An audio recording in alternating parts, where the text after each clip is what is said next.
we got to get the most important part, which is this whole idea that they're giving you the free money. So if I give you $5, right, and I'm like, yo, buy that coffee, and I'm gonna give you the $5 to do it, but all of a sudden when I give you the $5, that coffee now costs $6. I actually didn't help you. I fucked you. Right? Because what I'm doing is the cost of goods are going up. So here's the biggest sham of it all is that there's something called official numbers of the government reports. The government comes out, it's like, oh, look, inflation's this number, unemployment's this number. And then everyone basically behind closed doors that's like in the know, they're like, yo, psst, but like the unofficial numbers.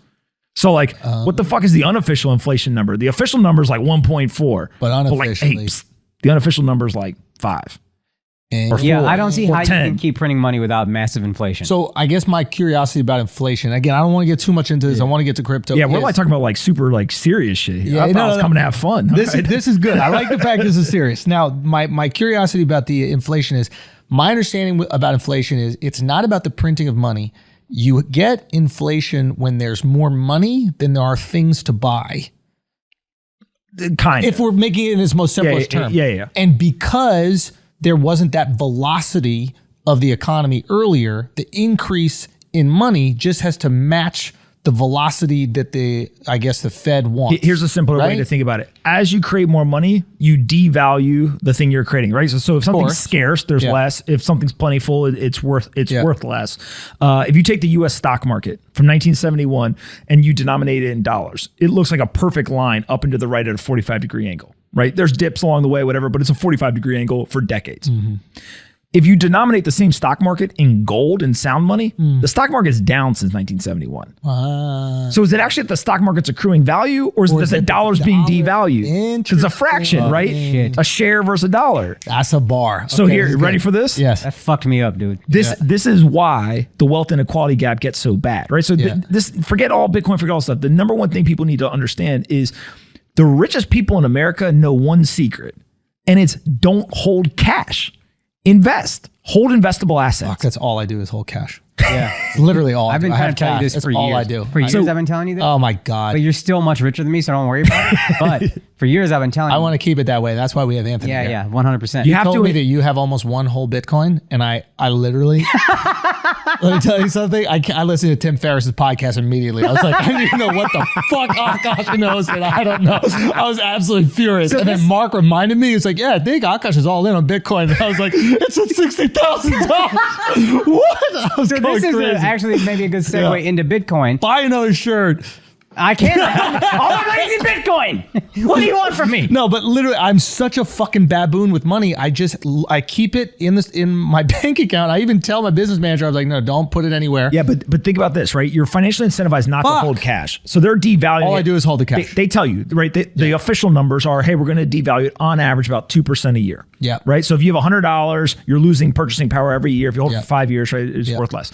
And so the idea is so valuable that you have two options. If you know the dollar, like think of it as a melting ice cube, right? And you know your cash is losing its purchasing power. You can either do one of two things. You can exchange it for goods and services. You can consume velocity of money. Let's fucking roll. Let's make the government happy. Or you can invest. I don't want to fucking just spend it and own some bullshit thing that's not going to be worth more money in the future. I want to buy real estate, stocks, precious metals, Bitcoin, whatever. So what ends up happening is that the bottom 45% of Americans have no investable assets.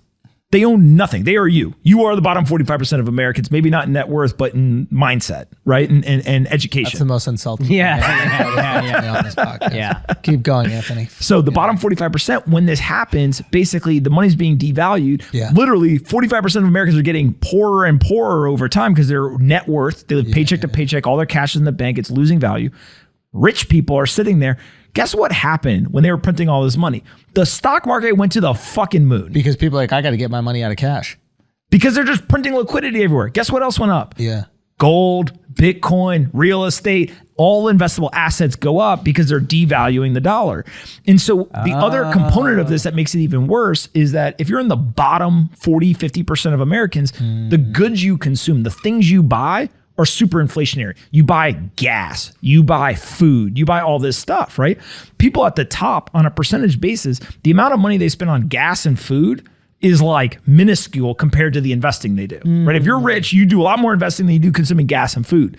If you're not rich, you spend an inordinate amount of your income on rent, gas, food, etc. So guess what's been happening?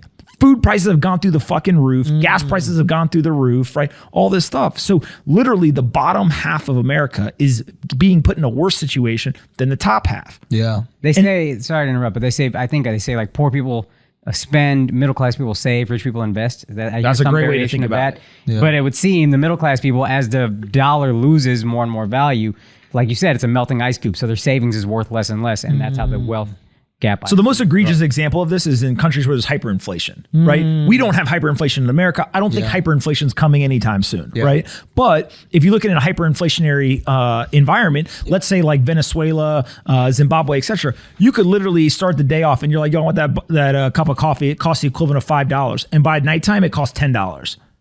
Whoa. Oh, shit. And you're just like, yo, you're just watching this shit fall. Like literally they're changing the prices as it goes. I have in my wallet right now, I think it's a $50 million Bolivar bill. And I think it's a $100 trillion or a $1 trillion Zimbabwe bill. Wow. Like they used to not have that. Now they have that. Why? Because literally the dollar got devalued. Those currencies got devalued so much that they literally had to create bigger and bigger denominations so you could actually carry it around. You've heard the stories about this. Like I think in the South during the Civil War, they created, the South created their own currency, and then people were like wheelbarrowing them down to the store to get milk. Yeah. Okay.